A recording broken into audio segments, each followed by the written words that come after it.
സ്വന്തം പാർട്ടിക്കാരായ ആളുകൾക്കെതിരെ ഉയർന്നു വന്നിട്ടുള്ള ഏറ്റവും നികൃഷ്ടമായ ആക്ഷേപം പോലും നിയമത്തിന് വിട്ടുകൊടുക്കാതെ സ്വന്തം നിലയിൽ തീർപ്പാക്കുകയും വലിയ പദവി കൊടുക്കുകയും ചെയ്ത ആളുകളാണ് ഇപ്പോൾ സ്ത്രീ സംരക്ഷണത്തിന്റെയും വലിയ ധാർമ്മികതയുടെ ഒക്കെ പ്രചാരകരായി രംഗത്തെത്തുകയും ഈ മന്ത്രി വീണ ജോർജിന്റെ ഒക്കെ അവൾക്കൊപ്പം നിരുപാധികം നേരത്തെയും നമ്മൾ അന്വേഷിച്ചിരുന്നു ആർക്കൊപ്പമാണ് എന്ന്, അപ്പോൾ കണ്ടില്ല. ഈ ഇരട്ടത്താപ്പ് കേരളത്തിന് നല്ല ബോധ്യമാവുന്നുണ്ടെന്ന് സൂചിപ്പിക്കാനാണ്. ഇരട്ടത്താപ്പ് കേരളത്തിന് മനസ്സിലാവുന്നുണ്ട്, കേരളത്തിന്റെ പൊതുസമൂഹത്തിന് മനസ്സിലാവുന്നുണ്ട്. അത് മനസ്സിലാവാത്തത് കോൺഗ്രസിന്റെ നേതൃത്വത്തിനാണ്, KPCCയുടെ നേതൃത്വത്തിനാണ്, പ്രതിപക്ഷ നേതാവിനാണ്, രമേശ് ചെന്നിത്തലക്കാണ്, സണ്ണി ജോസഫിനാണ്. അങ്ങനെ തുടങ്ങിയുള്ള കുറച്ച് കോൺഗ്രസിന്റെ നേതാക്കന്മാർക്ക് എന്ന് പറഞ്ഞാൽ ആ പാർട്ടിയെ നിയന്ത്രിച്ച് നേതൃത്വം നൽകി കൊണ്ടു നടക്കുന്ന ഈ കോൺഗ്രസിന്റെ നേതാക്കന്മാർക്കാണ് അത് മനസ്സിലാക്കാത്തത്. അവര് മനസ്സിലാക്കേണ്ട ഒരു കാര്യം എന്ന് പറയുന്നത്, നിങ്ങൾ വെറും കഴിവ് കെട്ടവരാണ് കോൺഗ്രസ്സുകാരെ. കോൺഗ്രസിന്റെ നേതൃത്വമേ നിങ്ങൾ വെറും കഴിവുകെട്ടവരന്മാരാണ്. നിങ്ങൾ ചെയ്യേണ്ടിയിരുന്നത് ഇതായിരുന്നില്ല. നിങ്ങൾ ചെയ്യേണ്ടിയിരുന്നത് എന്താണ് ചെയ്യേണ്ടിയിരുന്നത്? നിങ്ങൾക്ക് CPM-നെ പോലെയുള്ള പാർട്ടി കോടതികൾ നിങ്ങൾ ഉണ്ടാക്കണം. നിയമത്തിന്റെ മുന്നിലേക്ക് എത്താൻ പാടില്ല. അങ്ങനെ ആയിരിക്കണം കാര്യങ്ങൾ വേണ്ടത്. നിങ്ങൾ ഈ കാര്യത്തിൽ CPM-നെ കണ്ടുപിടിക്കണം. കാരണം P. ശശിയുടെ കാര്യം എടുത്ത് പരിശോധിക്കുക. നിങ്ങൾ P. ശശിക്കെതിരെ ആരോപണങ്ങൾ ഉയർന്നു വന്നപ്പോ പാർട്ടിയുടെ നേതൃത്വത്തിൽ പെടുന്ന യുവതികൾ തന്നെ P. ശശിക്കെതിരെ ആരോപണങ്ങൾ ഉയർത്തിയപ്പോ, P. ശശിക്കെതിരെ പരാതി പറഞ്ഞപ്പോ അത് പോലീസിന് മുന്നിലേക്ക് വന്നില്ല, അത് കോടതിക്ക് മുന്നിലേക്ക് വന്നില്ല, അത് ഈ രാജ്യത്തെ നിയമത്തിന് മുന്നിലേക്ക് ആ പരാതികൾ എത്തിയില്ല. പകരം എന്താ ചെയ്തത്? അവരുടെ പാർട്ടി കോടതി കാര്യങ്ങൾ അന്വേഷിച്ചു, ഒതുക്കി തീർത്തിട്ട് ശ്രീമതിയെയും ബാലനെയും ഏൽപ്പിച്ചു. എന്തിന്? അളന്നിട്ട് വരാൻ, തീവ്രത അളക്കാൻ, അകത്ത് കയറിയതിന്റെ പുറത്തു പോയതിന്റെ തുള്ളിയിലുണ്ടായ ബീജത്തിന്റെ ഒക്കെ അളവ് കണ്ടുപിടിച്ച് വരാൻ ശ്രീമതിയെയും ബാലനെയും ഏൽപ്പിച്ചു. നിങ്ങൾ ഒരു കാര്യം ചെയ്യണം കോൺഗ്രസ്സുകാരെ, ഈ പറയുന്ന ബാലന്റെ കയ്യിലുള്ള അല്ലെങ്കിൽ ശ്രീമതിയുടെ കയ്യിൽ ഉണ്ടായിരുന്ന AKG സെന്ററിൽ സൂക്ഷിച്ചിരിക്കുന്ന ആ തീവ്രത അളക്കുന്ന ആ മെഷീന് അത് നിങ്ങളും വാങ്ങിയിട്ട് ഒന്ന് KPCCയുടെ ആസ്ഥാനത്ത് നിങ്ങളൊന്ന് സൂക്ഷിക്കണം. എന്നിട്ട് ഈ പറയുന്ന രീതിയിൽ ആരോപണങ്ങൾ വരുമ്പോ നിങ്ങൾ എന്താക്കണം? അത് നിയമത്തിന് മുന്നിലേക്ക് വിട്ടുകൊടുക്കരുത്. അതിനെ നിങ്ങൾ പോയിട്ട് തീവ്രത അളക്കണം. അകത്ത് കയറിയതിന്റെ, പുറത്ത് വെച്ചതിന്റെ, പുറത്ത് പോയതിന്റെ, അകത്ത് പോയ തുള്ളികളുടെ എണ്ണം നിങ്ങൾ എടുത്ത് അതിലുള്ള ബീജത്തിന്റെ അളവൊക്കെ പരിശോധിച്ച് തീവ്രത അളക്കണം. എന്നിട്ട് നിങ്ങൾ അങ്ങോട്ട് തീരുമാനിക്കണം. ഏതുപോലെ ബീഹാറിൽ ഒന്നുണ്ടായല്ലോ. ബീഹാറില് ഒരു കുഞ്ഞ് ജനിച്ചപ്പോ ആ അമ്മക്കും കുഞ്ഞിനും നിങ്ങൾ AKG സെന്ററിൽ നിന്ന് കോടികൾ പിരിവുണ്ടാക്കിയിട്ട് AKG സെന്ററിൽ നിന്ന് ഡീല് ചെയ്തില്ലേ? അതുപോലെ ആയിരിക്കണം KPCC ആസ്ഥാനത്ത് നിന്ന് ഇത്തരത്തിലുള്ള ഡീലുകൾ ഉണ്ടാവണം. നിങ്ങള് ഗോവിന്ദനെ കണ്ടുപിടിക്കണം, CPM-നെ കണ്ടുപിടിക്കണം കോൺഗ്രസ്സുകാരെ. അതാണ് നിങ്ങൾ ചെയ്യേണ്ടത്. മനസ്സിലായില്ലേ? ശശിയുടെ കാര്യം മാത്രമാണോ? മുകേഷിന്റെ കാര്യം വന്നപ്പോ എന്തായിരുന്നു ഇവര് പറഞ്ഞത്? ശശീന്ദ്രന്റെയും തോമസ് ഐസക്കിന്റെയും കടകംപള്ളിയുടെയും P. ശ്രീരാമകൃഷ്ണന്റെയും KT ജലീലിന്റെയും ഒക്കെ, എന്തിന് മുഹമ്മദ് റിയാസിന്റെ അടക്കം ഇത്തരത്തിലുള്ള ആരോപണങ്ങളും പരാതികളും ഉയർന്നു വന്നപ്പോ എന്താണ് ചെയ്തത്? ഈ കാര്യത്തിൽ കോൺഗ്രസ്സുകാരെ നിങ്ങൾ ഈ പറയുന്ന രീതിയിൽ കണ്ടുപഠിക്കണം CPM-നെ. അവിടെ ഈ ധാർമ്മികതയൊന്നും നിങ്ങൾ ആരും കണ്ടിട്ടില്ല. അപ്പൊ നിങ്ങൾക്കും ഈ ധാർമ്മികത വേണ്ട. നിങ്ങളും ആർക്കെതിരെയും നടപടിയൊന്നും എടുക്കണ്ടെന്നേ. കോടതി തീരുമാനിക്കട്ടെ. കോടതി തീരുമാനിക്കുന്നവരെ നിങ്ങൾ എന്തിനാ നടപടി എടുക്കുന്നേ? ഇനി കോടതി തീരുമാനിക്കുകയാണ് രാഹുലിന് കുറ്റക്കാരനല്ലെന്ന് കണ്ടെത്തിയ നിങ്ങൾ ഇത്ര ദിവസം നിങ്ങൾ അയാളെ സസ്പെൻഡ് ചെയ്തത് എന്താകും? അപ്പൊ കോടതി തീരുമാനിക്കുന്നവരെ ഈ ധാർമ്മികതയൊന്നും ഉയർത്തിപ്പിടിക്കേണ്ട ഒരു കാര്യവും നിങ്ങൾക്കാർക്കുമില്ല. അങ്ങനെ ഒരു ധാർമ്മികത ഇവിടെ ആരാ CPM-കാരെ എടുത്തു ഉണ്ടോ? ഈ പറയുന്ന നിരുപാധികം നിന്നോടൊപ്പം എന്ന് വലിയ വായൽ വീണ ജോർജ് ഒക്കെ തള്ളി വിടുന്നുണ്ടല്ലോ. കണ്ടില്ലല്ലോ മുകേഷിന്റെ കാര്യം വന്നപ്പോ വീണ ജോർജിന്റെ വലിയ വായ എവിടെയും തുറക്കുന്നത് കണ്ടില്ലല്ലോ. ഇപ്പോ അന്തസ്സും അഭിമാനമൊക്കെ പഠിപ്പിക്കാൻ ഇറങ്ങുന്ന ശിവൻകുട്ടി അന്ന് മുകേഷിന്റെ കാര്യം ചോദിക്കുമ്പോ എനിക്കറിയില്ലെന്നാ പറയുന്നത്. ശിവൻകുട്ടിക്ക് എന്താണ് അറിയുന്നത്? ഇപ്പുറത്ത് ജയരാജൻ വന്നിട്ട് ചോദിക്കുക, നിങ്ങൾക്കൊന്നും അമ്മയും പെങ്ങളും ഇല്ലെന്ന്. ജയരാജനോട് ഞങ്ങൾ തിരിച്ചു ചോദിക്കുന്നു, നിനക്കൊന്നും അതില്ലടോ ജയരാജ, നീ എന്താ ആകാശത്ത് നിന്ന് പൊട്ടി വീണതാണോ? ഈ പറയുന്ന മുകേഷിനെതിരെ ആരോപണം വന്നപ്പോ ശശി ഇപ്പോഴും പൊളിറ്റിക്കൽ സെക്രട്ടറി ആയിട്ട് നിങ്ങളുടെ മുഖ്യമന്ത്രിയുടെ ഓഫീസിലുണ്ടല്ലോ. ജയരാജൻ ആദ്യം മുഖ്യമന്ത്രിയെ കാണാൻ പോയാല് ആദ്യം മുഖ്യമന്ത്രിയെ കാണണമെങ്കിൽ ശശി വാതിൽ തുറന്നു കൊടുക്കണം. ശശി ഡോറ് തുറന്നു കൊടുത്താൽ മാത്രമേ മുഖ്യമന്ത്രിയുടെ അടുത്തേക്ക് ജയരാജന് കയറി ചെല്ലാൻ പറ്റുള്ളൂ. ആ ശശിയെ കാണുമ്പോഴൊന്നും ജയരാജൻ സ്വന്തം മനസാക്ഷിയോട് ചോദിക്കുന്നില്ലേ എനിക്ക് അമ്മയും പെങ്ങളും ഇല്ലെന്ന്? എല്ലാ ദിവസവും ഈ ശശിയെ വീണ ജോർജ് കാണുന്നുണ്ടല്ലോ. വീണ ജോർജ് ചോദിക്കുന്നില്ലേ, അല്ലെങ്കിൽ വീണ ജോർജ് എന്തേ പറയാത്തത് നിരവാധികം നിന്നോടൊപ്പം എന്ന്? കോൺഗ്രസ്സുകാരെ കണ്ടു പഠിക്കൂ. കോൺഗ്രസ്സുകാരാ നിങ്ങളൊക്കെ ഒരു പാർട്ടിയെ മുന്നിൽ നിന്ന് നയിക്കുന്നവര് പ്രതിരോധിക്കാൻ കഴിയാതെ അറിയാതെ എന്തിനാണ് പിന്നെ നേതാവ് നേതൃത്വം എന്നൊക്കെ പറഞ്ഞിങ്ങനെ നിൽക്കുന്നത്?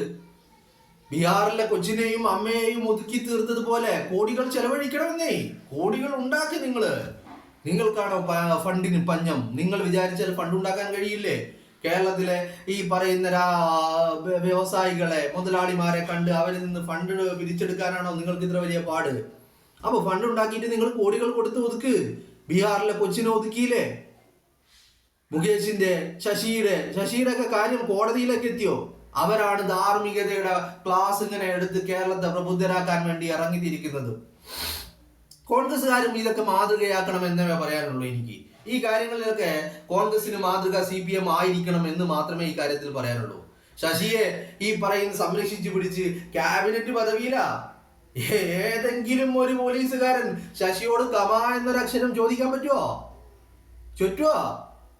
ചോദിച്ചതേ ഓർമ്മയുണ്ടാവുള്ളൂ, പിന്നെ തലയിലാത്ത ഒപ്പി കാണൂല. മനസ്സിലായില്ലേ?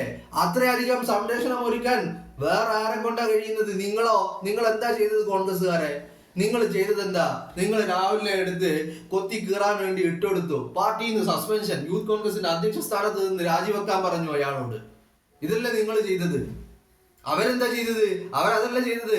ശശിയെ പിടിച്ച് ഒരു ക്യാബിനറ്റ് പദവിയിൽ പൊളിറ്റിക്കൽ സെക്രട്ടറി ആയിട്ട് അങ്ങോട്ട് ഇരുത്തി. ഒരുത്തനും വാ തുറക്കില്ല. ഒരു പോലീസുകാരനും കമാ എന്നൊരു അക്ഷരം ഉണ്ടില്ല, ചോദിക്കില്ല. മുകേഷിനെ എന്താ നിങ്ങൾ ചെയ്തത്? മുകേഷിന് MLA ആയിരിക്കുമ്പോഴാണ് ആരോപണം വരുന്നത്. അത് പോരാഞ്ഞിട്ട് മുകേഷിന് എന്താക്കി? MP ആകാൻ വേണ്ടി സ്ഥാനാർത്ഥിയാക്കി മുകേഷിനെ. നിങ്ങൾ എന്താ ചെയ്തത്? ഉള്ള സ്ഥാനത്ത് നിന്ന് ഇറക്കി വിട്ടു. കോൺഗ്രസിന്റെ പ്രാഥമിക അംഗത്തിൽ നിന്ന് പോലും അയാളെ ഇറക്കി വിട്ടു. അതല്ല നിങ്ങൾ ചെയ്തത്. മാതൃകയാക്കണോ CPMനെ? സഖാക്കളെ മാതൃകയാക്കണം എന്നാണ് എനിക്ക് നിങ്ങളോട് ഈ കാര്യം പറയാനുള്ളത്. എന്നിട്ട് മാതൃകയാക്കിയിട്ട് വലിയ വായിൽ ധാർമ്മികത ഇങ്ങനെ വിളമ്പിക്കൊണ്ടേയിരിക്കണം, ന്യായീകരണങ്ങൾ ഇറക്കിക്കൊണ്ടേയിരിക്കണം. കോടതി കണ്ടെത്തുന്നത് വരെ നടപടി ഉണ്ടാവരുത്. കോടതി കണ്ടെത്തുന്നത് വരെ ഈ പറയുന്ന ആൾക്കെതിരെ യാതൊരുവിധ ചെറുവിരൽ പോലും അനക്കാൻ പാടില്ല. എന്നിട്ട് അവിടെ എന്ത് ചെയ്യണമെന്നറിയോ? എന്നിട്ട് ഈ കേസിനെ മാക്സിമം തേച്ചു മാച്ച് കളയാനുള്ള എല്ലാ ശ്രമങ്ങളും നിങ്ങൾ നടത്തണം. അതിനെ വൈകിപ്പിക്കണം. നിങ്ങളൊന്ന് ആലോചിച്ച്, മുകേഷിന്റെ കാര്യത്തിൽ 2025 ഫെബ്രുവരിയിൽ കുറ്റപത്രം നൽകിയതാണ് മുകേഷിനെതിരെ. ആ കുറ്റപത്രം നൽകിയിട്ട് ഇന്ന് നിമിഷം വരെ, ഫെബ്രുവരി കഴിഞ്ഞിട്ട് എത്ര മാസമായി? 10 മാസത്തോളമായി. ഇന്ന് നിമിഷം വരെ ആ കേസിന്റെ എന്തെങ്കിലും ഒരു നടപടിക്രമമുണ്ടോ? ആ കുറ്റപത്രത്തിൽ പറഞ്ഞിരിക്കുന്ന കാര്യം എന്താണ് പറഞ്ഞിരിക്കുന്നത്? മുകേഷിനെതിരെ ഉയർന്നിരിക്കുന്ന ആരോപണങ്ങൾ അത്രയും ശരിവെച്ചുകൊണ്ട് ഇതൊക്കെ സത്യമാണെന്ന് അന്വേഷണ ഉദ്യോഗസ്ഥർ കണ്ടെത്തിയിട്ട് ആ കുറ്റപത്രത്തിൽ മുകേഷ് കുറ്റക്കാരനാണെന്നാണ് പറയുന്നത്. അതല്ലാതെ മുകേഷിന് ക്ലീൻ ചീറ്റ് നൽകിയ കുറ്റപത്രമല്ല കോടതിയിലെത്തിയിരിക്കുന്നത്. ഫെബ്രുവരിയിൽ കോടതിയിൽ സമർപ്പിച്ച കുറ്റപത്രം, ആ കുറ്റപത്രം സമർപ്പിച്ചിട്ട് 10 മാസങ്ങൾ പിന്നിട്ടിട്ടും ഈ കേസ് എവിടെ വരെയെങ്കിലും എത്തിയോ? അതുപോലെ തന്നെയായിരിക്കണം. ഇടപെടലുകൾ വേണം. നിയമത്തിന്റെ മുന്നിൽ എല്ലാം മറച്ചു പിടിക്കണം. നിയമത്തിന്റെ എല്ലാ നൂലിഴകളും പരിശോധിച്ചുകൊണ്ട് സംരക്ഷിച്ചു പിടിക്കേണ്ട രീതിയിൽ സംരക്ഷിച്ചു പിടിക്കണം. അതാണ് വേണ്ടത്. അതാണ് ഞാൻ പറയുന്നത്. കോൺഗ്രസ്സുകാരെ, നിങ്ങൾ CPMനെ കണ്ട് മാതൃകയാക്കണം.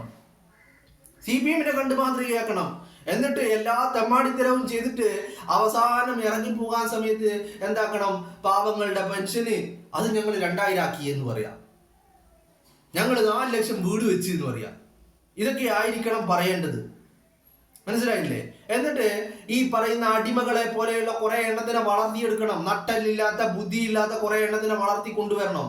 എന്ത് പറഞ്ഞാലും, തീട്ടം നീട്ടിക്കൊടുത്താലും അത് നക്കുന്ന തരത്തിലുള്ള കുറെ അടിമകളെ, എന്ത് പറഞ്ഞാലും ന്യായീകരിക്കുന്ന അടിമകളെ, മുട്ടിലിഴയുന്ന അടിമകളെ കുറെ എണ്ണത്തിന് നിങ്ങളും സൃഷ്ടിക്കണം. എന്നിട്ട് ഇത്തരത്തിൽ ആരോപണങ്ങൾ വരുമ്പോ ആ ആരോപണങ്ങൾ നിയമത്തിന് മുന്നിലേക്ക് എത്താതെ നോക്കണം. ആദ്യത്തേത്. ഇനി നിയമത്തിന് മുന്നിലേക്ക് എത്തിയാൽ അത് നിയമത്തിന്റെ മുന്നിൽ മറച്ചു പിടിക്കാനുള്ള എല്ലാ തത്രപ്പാടുകളും നിങ്ങൾ ചെയ്യണം. പറ്റുമെങ്കിൽ AKG സെന്റർ പാർട്ടി കോടതിയാക്കിയതുപോലെ നിങ്ങൾ KPCC ഓഫീസും ഇതുപോലെ പാർട്ടി കോടതിയാക്കണം. അവിടെ നിന്ന് തീരുമാനിക്കണം കാര്യങ്ങള്. അവിടെ നിന്ന് കേസുകളും പരാതികളും ഒതുക്കി തീർക്കണം. കോടികൾ കൊടുക്കേണ്ടി വന്നാൽ കൊടുക്കണം. ബീഹാറിൽ കൊടുത്തതുപോലെ ശശിയെ സംരക്ഷിച്ച് പിടിച്ച് ക്യാബിനറ്റ് പദവിയിൽ ഇരുത്തിയതുപോലെ എല്ലാം ചെയ്യണം. അതാണ് ചെയ്യേണ്ടത്. അതല്ലാതെ ഒരുത്തരെ പിടിച്ചിട്ട് ആ ഉണ്ടായ സ്ഥാനത്ത് നിന്ന് ഇറക്കി വിട്ട്, പാർട്ടിയിൽ നിന്നും ഇറക്കി വിട്ടിട്ട് അവനെ കൊത്താൻ വേണ്ടി കീറി മുറിക്കാൻ വേണ്ടി വേട്ടക്കാർക്ക് അങ്ങ് ഇട്ടുകൊടുക്കുകയല്ല വേണ്ടത്. നിങ്ങൾ CPM മാതൃകയാക്കണം. കോൺഗ്രസ്സുകാരെ ഇതൊക്കെ ഇനി പഠിച്ചില്ലെങ്കിൽ എന്നാ നിങ്ങളൊക്കെ ഇതൊക്കെ പഠിക്കാൻ പോകുന്നത്? ഇപ്പൊ രാഹുലിനെതിരെയല്ലേ ഈ പറയുന്ന പരാതിയൊക്കെ ഉയർന്നിരിക്കുന്നത്. നിങ്ങളൊന്ന് നോക്കിയാൽ അവരുടെ കൂട്ടത്തിൽ എത്ര ആളുകളാ? ശശി, PK ശശി, മുകേഷ്, കടകംപള്ളി, ഗണേഷ് കുമാർ, റിയാസ്, ശശീന്ദ്രൻ, അങ്ങനെ തുടങ്ങി എണ്ണിയാൽ തീരാത്ത ആളുകളാ. അവരെ ആരെങ്കിലും എന്തെങ്കിലും അവര് രാജിവെച്ചോ? പാർട്ടിയിൽ നിന്ന് പുറത്താക്കിയോ? മന്ത്രിസ്ഥാനം നിന്ന് ഇറക്കി വിട്ടോ? സംസ്ഥാന സെക്രട്ടേറിയറ്റിൽ നിന്ന് ഇറക്കി വിട്ടോ? എവിടെയെങ്കിലും എന്തെങ്കിലും ചെയ്തോ? ഇതൊന്നും ചെയ്തില്ലെന്ന് മാത്രമല്ല, റിയാസിനെ പിടിച്ച് മരുമോനാക്കി, ശശിയെ പിടിച്ച് പൊളിറ്റിക്കൽ സെക്രട്ടറി ആക്കി, MLA ആയിരുന്ന മുകേഷിന് MP ആകാനുള്ള അവസരം കൊടുത്തു. ഇതൊക്കെയല്ലേ ചെയ്യുന്നത്?